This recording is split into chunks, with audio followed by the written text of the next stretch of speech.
Ghost haunted houses, ghost lands అన్నట్లు బాగా trend చేస్తారు మ్యామ్. అది మరి ప్రాపర్టీ వాల్యూని తగ్గించడానికి అలా చేస్తారా, లేకపోతే నిజంగా వాళ్ళ మీద గ్రడ్జ్ పెట్టుకొని అలా చేస్తారా, లేకపోతే వాట్? ఎందుకు ఈ పబ్లిసిటీ ఎందుకు అసలుకి? నిజంగానే దెయ్యం ఉందని అనుకోవాలా, లేకపోతే నిజంగానే మంచి ప్రాపర్టీని స్పాయిల్ చేస్తున్నారు అనుకోవాలా? లేదండి, ఏదైనా ఒక ఖాళీ ఉంటే నేచర్ వాక్యూమ్ ఫీల్ చేస్తుంది అన్నట్టుగా మనకి ఎప్పుడు కూడా ఏదైనా సరే ఒక విషయం ఒకటి ఖాళీ ఉన్నప్పుడు ఏదో ఒకటి ఇప్పుడు మనము ఖాళీ గ్యాప్ కనబడుతుంది కానీ గ్యాప్ లేదు కదా, హెయిర్ ఉంది, ఇంకా మన కంటి కనబడని ఏమున్నాయో తెలియదు. అంటే మన విజబిలిటీ కొంతవరకే ఉంటుంది. విజబిలిటీ లేనిది చాలా పెద్ద ప్రపంచం, చాలా పెద్ద ప్రపంచం.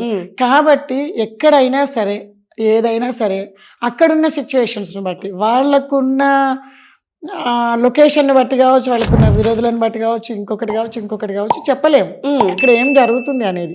మనం ఎప్పుడు ఎక్కడికి వెళ్ళాలన్నా ఏం తీసుకోవాలన్నా కొంతవరకు ఎంక్వైరీ చేయడం అనేది కూడా ఇంపార్టెన్స్. అది కంపల్సరీ ఆ ఏరియాని ఎంక్వైరీ చేయాలి, తెలుసుకోవాలి, తీసుకోవాలి. ఇప్పుడు ఏదైనా క్రోర్స్ ఆఫ్ రూపీస్ ఇన్వెస్ట్మెంట్స్ అవన్నీ, అట్లాంటప్పుడు ఖచ్చితంగా దాన్ని ఎంక్వైరీ చేసి తీసుకుంటేనే బెటర్.